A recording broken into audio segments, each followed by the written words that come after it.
du Bénin, le président Faure Gnassingbé de Lomé, du Togo, évidemment. Et ce n'est pas le grand amour. Et cette situation, pour nombreuses raisons, dont nous parlerons certainement dans cette émission. Mais très récemment, le 3 juillet précisément, le professeur Théodore Olo, qui était ancien ministre des Affaires étrangères du Bénin, s'exprimant sur la crise qui oppose le Bénin et le Niger, a fait irruption du nom du pays, le Togo, dans cette crise. Selon lui, cette histoire a perdu quelque part parce que le Togo aurait deux types de frustration. La toute première, c'est que c'est un État qui ne respecte pas les valeurs de la CEDEAO, et le Bénin étant dans le camp des gens qui justement respectent les valeurs de la CEDEAO, ça pourrait frustrer le Togo. Je paraphrase toujours le professeur en question. Et pour terminer, le professeur fait cas de Rekia Badougou, l'ancienne ministre de la Justice béninoise, qui, selon lui toujours, causerait des frustrations à Lomé. Alors, est-ce que le Togo, pour ces deux raisons-là, serait en train de jouer un rôle trouble entre le Bénin et le Niger, qui avaient déjà d'autres problèmes depuis le coup d'État perpétré au Niger? Mesdames et messieurs, bonsoir et bienvenue dans ce nouveau numéro d'Écho du Togo qui est consacré à cette thématique donnée. Nous avons Luc Kabaki, analyste politique qui connaît très bien les pays de l'Ouest, le Togo et bien évidemment le Bénin qui est avec nous ici au plateau ce soir. Luc, bonsoir. Bonsoir Roger, bonsoir à tous les fidèles téléspectateurs de Vox Africa. Très bien. Alors, déjà on se rappelle qu'en 2017, lorsque la rue grondait contre Faure Gnassingbé, on disait à l'époque Faure must go, etc. Nous avons observé un président, Patrice Talon, qui était entre griffes aux côtés de son homologue togolais. Il a fait au moins par 2 fois les allers-retours entre Lomé et Cotonou. Des journaux comme RFI et autres ont même dit que les deux présidents s'étaient parlé plusieurs fois au téléphone. Donc, on a vu un président béninois qui était venu entre griffes à la rescousse de son frère togolais dans la crise qui opposait le régime de Lomé à son opposition dans une médiation discrète. Mais aujourd'hui, quand on voit tout ce qui se passe, on se pose la question de savoir à partir de quel moment les relations entre les deux hommes ont basculé. Alors, est-ce que vraiment les relations ont basculé? En tout cas, on ne peut qu'être dans les présomptions. Avant même qu'on ne parle de l'intervention de Talon au Togo, il faut aussi reconnaître que Faure Gnassingbé a joué un rôle aussi prépondérant dans la réconciliation entre Boni Yayi et Patrice Talon. Vous savez qu'il y avait un différend majeur qui les opposait, qui avait conduit le président Talon à l'exil. Il était question de tenter d'empoisonner le président Boni Yayi d'alors. Et vous avez dû voir que lorsque Patrice Talon a été élu, aussi bien Faure Gnassingbé que Alassane Ouattara avaient remis les deux personnages à Abidjan. Donc après, effectivement, en 2017, lorsqu'il était question des troubles ici, des manifestations liées donc au fait qu'on ne voulait plus la tête du président togolais, effectivement, le président Talon a fait des navettes ici. Vous savez, au sommet de l'État, il est toujours difficile de voir les secrets qui entourent ces genres de relations, mais effectivement, on ne peut que présumer de ce que les rapports sont relativement tendus, d'autant plus que il n'y a jamais eu de visite officielle de Talon ici au Togo depuis qu'il est élu président de la République, et on a le sentiment que ce n'est pas le grand amour comme vous l'avez dit, mais disons que c'est quand même regrettable parce que c'est des voisins.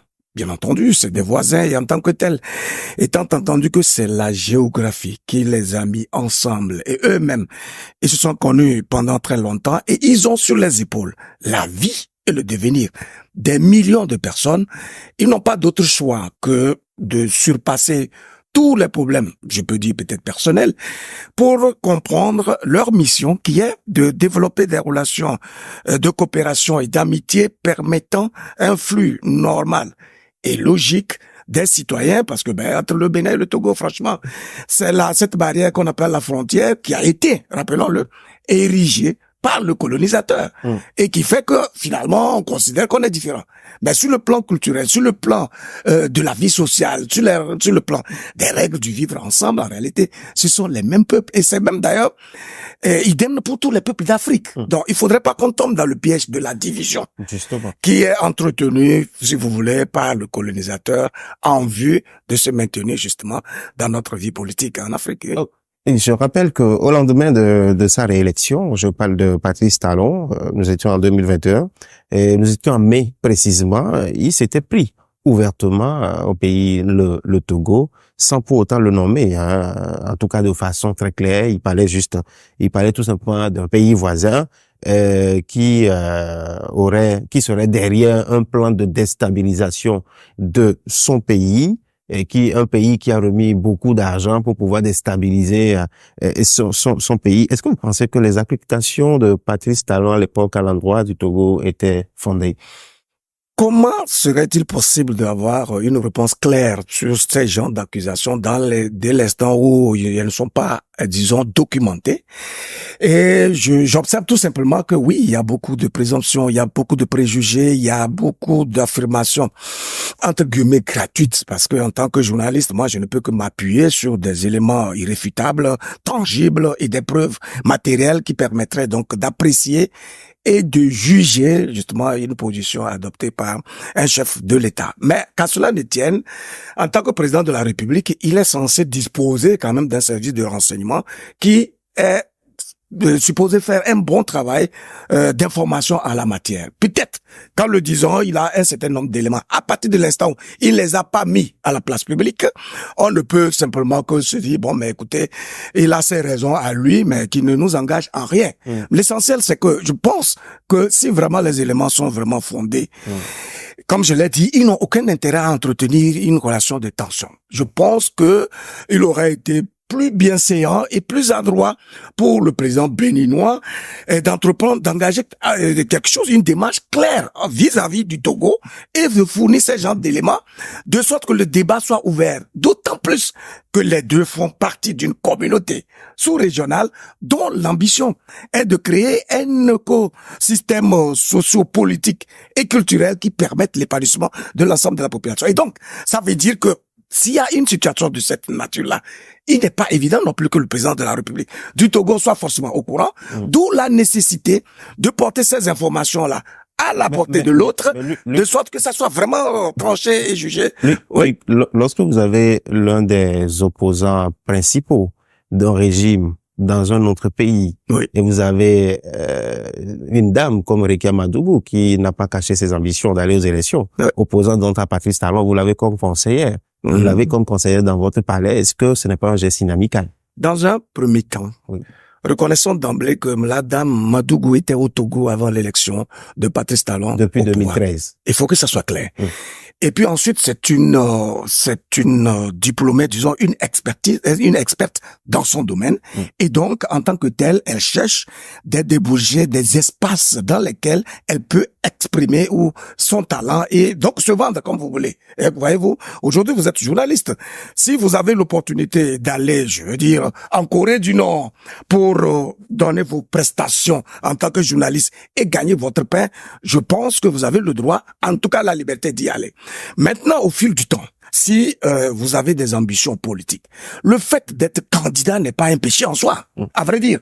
Et donc, ça veut dire que c'est dans une démarche citoyenne que la dame Madougou a quitté le Togo pour aller s'aligner dans les rangs de l'opposition avec l'ambition de briguer la magistrature suprême, sûrement parce qu'elle estime qu'elle a les compétences nécessaires après avoir été ministre de la Justice, ministre, en tout cas 2 fois ministre, et après tout son parcours et son relationnel, bon ben, je crois que c'est son droit effectif de candidater. Maintenant, si au-delà justement de cette ambition de candidature, s'il y a d'autres éléments subversifs qui donnent le sentiment que... Parlons d'éléments subversifs. Je voudrais rappeler, vous rafraîchir la mémoire, il y a un certain Rachidi Badamassi, dont vous rappelez très bien, qui est député de l'autre côté du Bénin, ancien maire de Parakou, qui avait crié sur tous les toits qu'on lui aurait proposé des milliards depuis le Togo pour pouvoir participer au fameux plan de déstabilisation. Je précise quand même qu'il n'avait pas fourni de preuves assez claires, mais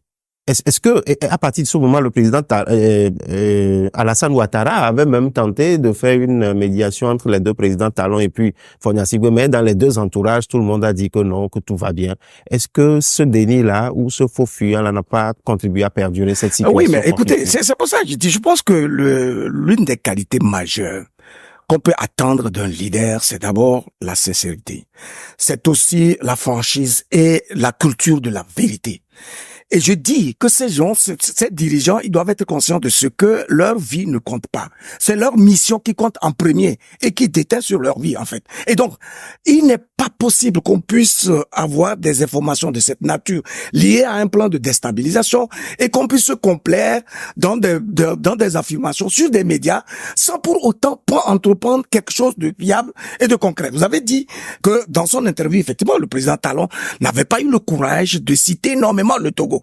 Auquel cas, nous aurions été obligés d'interpeller le président du Togo au cas où ce dernier restait indifférent à cette indifférence. Oui, vous voyez? Cette affaire a même dominé le débat électoral au Bénin en ce temps. Absolument. Mais bon, du côté de Lomé, on n'a jamais commenté. Mais c'est la sérénité, peut-être qu'ils ne se reprochent de rien parce qu'on les a pas interpellés directement. S'il y a que des individus, des citoyens qui, au cours des joutes électorales, trouvent toutes les astuces nécessaires pour se donner un peu de l'aura, des fantasmes, etc. Bon, ben, écoutez, je pense que l'élégance politique veut que, qu'on ne réagisse pas de façon concrète dès lors qu'il n'y a pas eu une démarche officielle en la matière. Mais c'est quand même déplorable parce que lorsqu'il y a une situation conflictuelle entre deux leaders, évidemment, tout le peuple en pâtit. Donc, vous voyez un peu pourquoi aujourd'hui ces genres de relations ne permettent pas une circulation assez fluide et libre. Parlant présent du professeur Théodore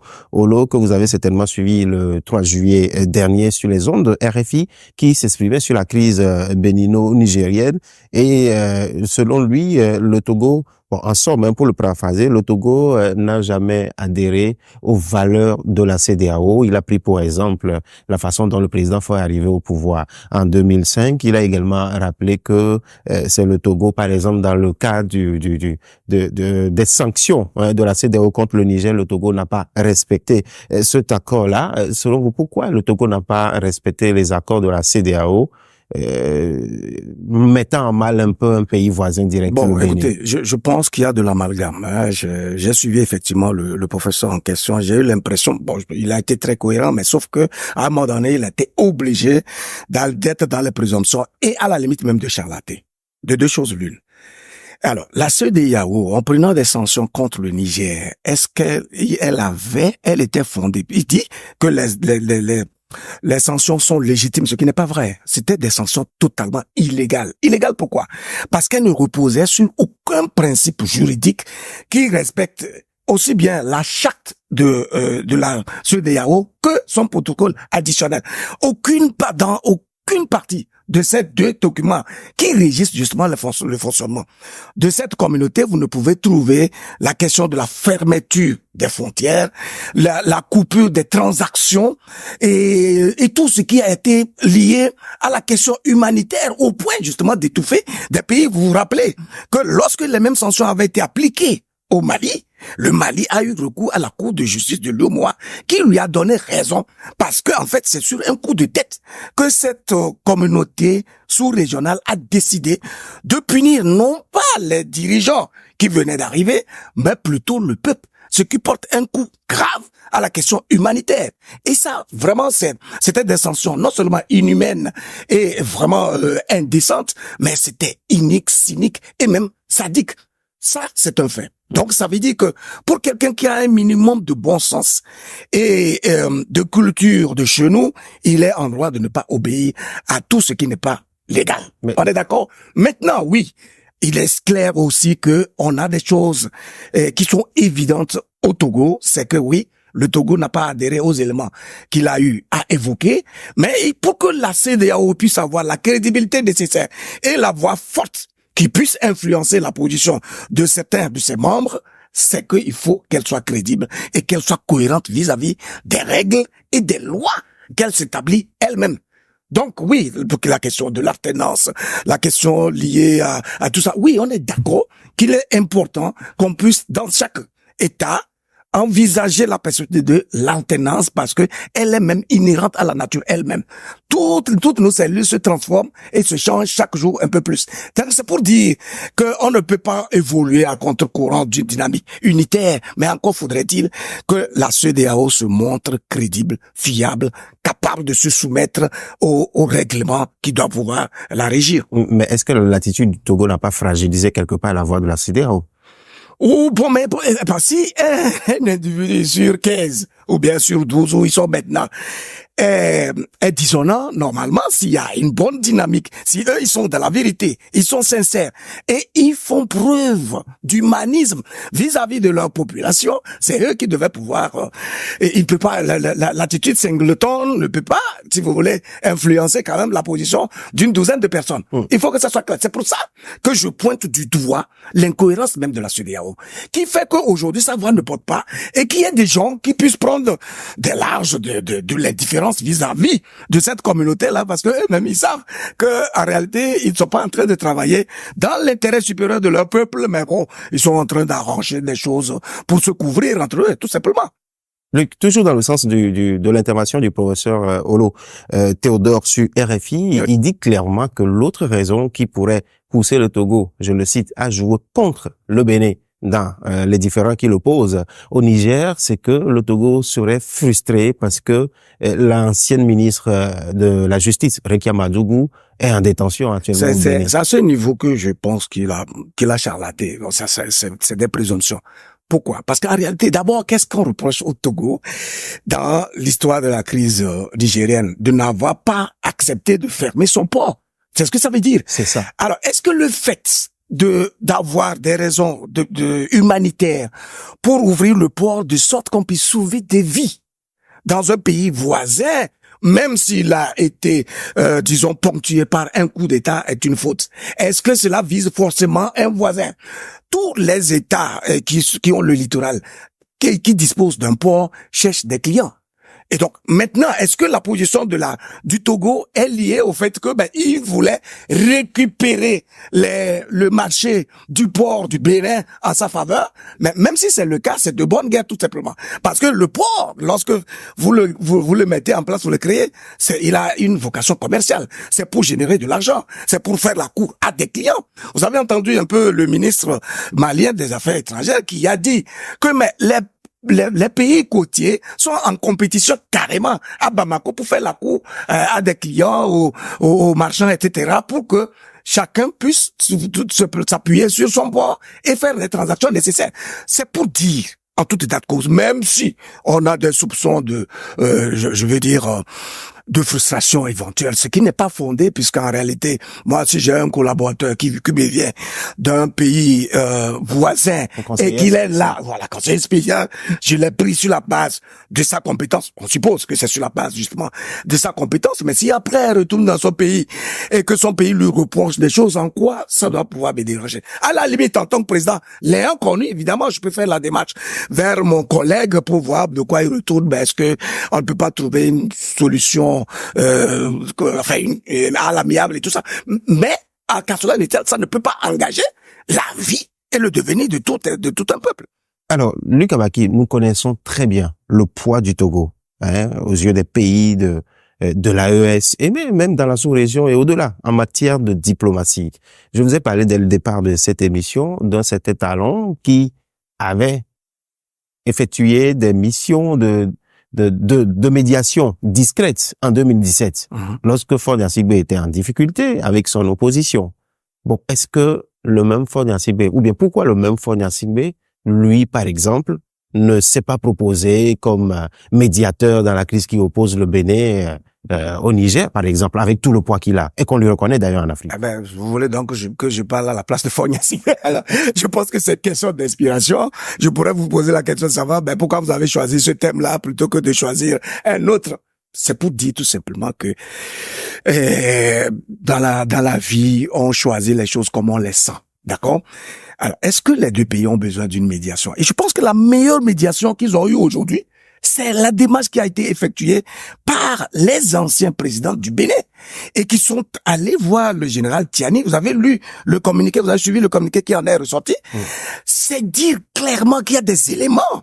Par exemple, dans le cas précis du conflit entre le Niger et le Bénin, le Niger a porté des accusations très claires contre le Bénin. Et ils ont affirmé cela à travers la voix du premier ministre. Et donc, à la suite de ces accusations, le Bénin a refuté tout cela, etc. Et puis, dans la foulée, il a été question d'une médiation. Et ce sont la force morale du Bénin qui s'est déplacée.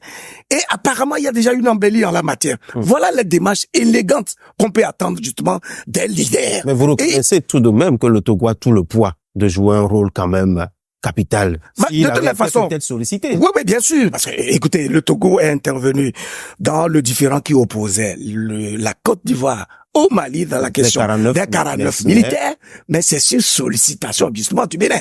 Du Mali, on est d'accord? Et donc, c'est pour dire que, vous savez, c'est des pays souverains. Et un des principes essentiels qui régit ces genres de relations, c'est la non-ingérence dans les affaires intérieures d'un pays. Voyez-vous? Donc, lorsqu'il y a un différend entre deux pays qui appartiennent à une même communauté, je pense que la personne qu'on doit interpeller, en réalité, c'est la CEDEAO. C'est la CEDEAO qui a une vocation économique, d'intégration économique, qui se devait de se saisir donc de cette situation. Si la CEDEAO est restée indifférente, cela veut dire qu'en réalité, il y a un souci parce que elle est en train de faire quand même la cour au pays de la l'AES. C'était l'occasion pour elle, si vous voulez, d'intervenir, de montrer toute sa stature d'institution qui a quand même de l'aura sur l'ensemble des peuples. Si elle est restée indifférente et là, le conflit s'est donc allongé, enlisé, et il a fallu donc l'intervention des chefs d'État du Bénin, des anciens chefs d'État du Bénin, c'est dire que le problème en lui-même dépasse la dimension de la CEDEAO. Et ce n'est pas un individu, en tout cas un chef d'État d'un pays qui pourrait le résoudre. Parce que quand vous regardez un peu la position adoptée quand même par le président Talon et les accusations qui sont portées contre lui.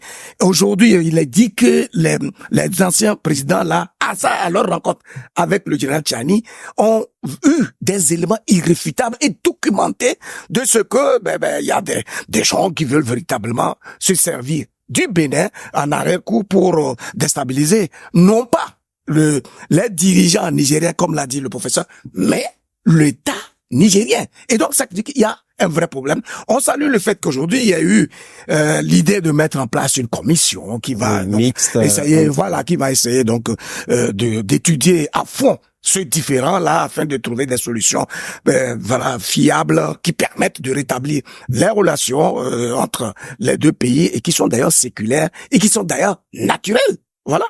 Alors, Luc, lorsque je préparais cette émission, je me suis amusé à faire un petit bond en arrière, et puis je me suis rendu compte que, mais curieusement, le président Talon, quand il est venu, il a eu des problèmes un temps soit peu avec son géant d'à côté, le Nigeria. Ensuite, il y a le Togo, le Niger, et puis je vois l'autre, c'est le Burkina qui est quelque part dans l'AE. Je me dis, mais mine de rien, le Bénin sous Patrice Talon a eu des problèmes avec pratiquement tous ses voisins. Même sommes arrivés au terme de cette émission. Si nous oublions tout en 20 secondes, qu'est-ce que nous pouvons garder de cette émission?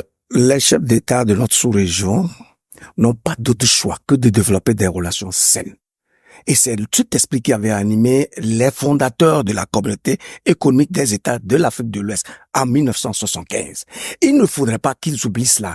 Et la vie étant marquée par le principe de l'évolution, il est regrettable qu'après plus de 45 ans ou même 50 ans, aujourd'hui, nos dirigeants rament à compte courant de cette dynamique-là qui devait permettre à la CEDEAO d'être une communauté de référence en ce qui concerne l'intégration sous-régionale, en ce qui concerne l'épanouissement des citoyens. C'est regrettable. Il faut qu'ils comprennent qu'ils doivent faire mieux que ceux-là qui avaient fondé cette communauté parce que c'est l'évolution et ils n'ont pas le droit d'être moins que des héros d'hier. Voilà. Louis Kabaki, merci. C'est un plaisir. Alors, si les chefs d'État doivent comprendre cela, vous aussi, vous devez comprendre que être scotier à ECHO du Togo, c'est la meilleure des choses qui vous soit arrivée en termes d'information.